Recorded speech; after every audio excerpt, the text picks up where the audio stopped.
le site internet sénégal2019.org, Wati s'intéresse aux dynamiques locales dans chacune des régions du Sénégal. Une série d'entretiens a été réalisée avec des acteurs de la vie politique, économique, sociale et culturelle de la région de Kédougou.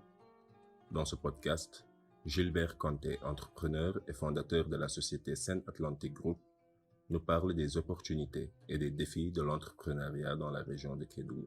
Pourquoi faut-il entreprendre à Kédougou? Je dirais qu'aujourd'hui, la ville de Kédougou a besoin de cette jeunesse parce qu'il y a de cela quelques années, nous avions que des profils de personnes qui souhaitaient soit intégrer l'administration, soit devenir tout simplement enseignants vacataires. Donc aujourd'hui, les choses sont en train de changer. Donc il y a cette volonté de la jeunesse d'entreprendre parce que c'est à nous de développer cette ville. Nous avons été pendant très longtemps une jeunesse qui est là à faire que des doléances à l'État, mais aujourd'hui on s'est rendu compte que le développement local des communes ne peut se faire que par les personnes qui y résident. Donc c'est ici une motivation essentielle pour se lancer dans l'entrepreneuriat au niveau de la région. Est-ce qu'il est facile d'entreprendre? Non, je dirais que c'est encore très difficile comparé à Dakar.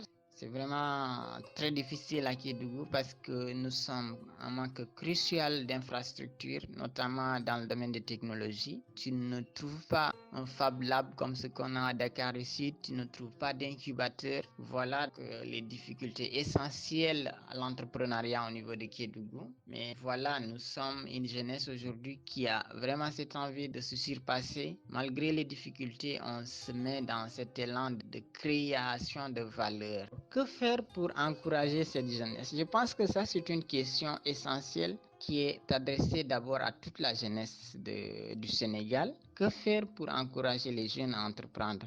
Et à ce niveau, il y a vraiment des choses qui sont en avance, qui sont en train d'être mises en place par l'État. Mais je pense qu'au niveau de Kédougou, il y a cette sensibilisation qu'il faut faire, puisque nous avons déjà des personnes qui ont déjà entrepris, qui ont déjà de grandes entreprises et qui sont originaires de Kédougou. Je pense que c'est à eux de se mettre à l'avant pour essayer de sensibiliser.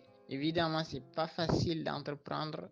Moi, je le sais, je le vis actuellement en tant qu'entrepreneur en situation de démarrage. Il faut montrer aux gens qu'il y a des potentialités à Kédougou, puisqu'aujourd'hui, il y a des gens qui osent prendre les pirogues pour aller en Europe, tenter l'immigration, et avec des sommes colossales, je vais vous dire. Pourquoi ne pas renverser cette audace, au lieu de prendre cet argent et y aller, essayer de voir, de montrer aux jeunes qu'il y a les potentialités ici, puisqu'il n'y a pas encore d'entreprise de services. Il y a une demande forte en termes de produits de consommation. Pourquoi ne pas essayer de se regrouper en structure en 2-3 personnes pour pouvoir lancer une entreprise? Je pense qu'aujourd'hui, c'est le niveau de sensibilisation. Les gens ne sont pas encore conscients de ces potentialités qu'on a. Et là, d'ailleurs, j'ai personnellement une envie d'écrire des articles pour ressortir les potentialités qu'on a à Kédougou, afin de montrer à ces jeunes qu'il y a cette possibilité de réussir en étant à Kédougou. Donc voilà l'idée qu'il faut transmettre à cette jeunesse. Ils sont capables de réussir à Kédougou. Kédougou aujourd'hui a besoin de cette jeunesse pour se développer, a besoin de cette jeunesse pour se donner l'image qu'on souhaiterait avoir. Pour écouter plus de témoignages sur la région de Kédougou, ainsi que sur toutes les autres régions du Sénégal, vous pouvez visiter les sites internet www.senegal2019.org ou www.wati.org.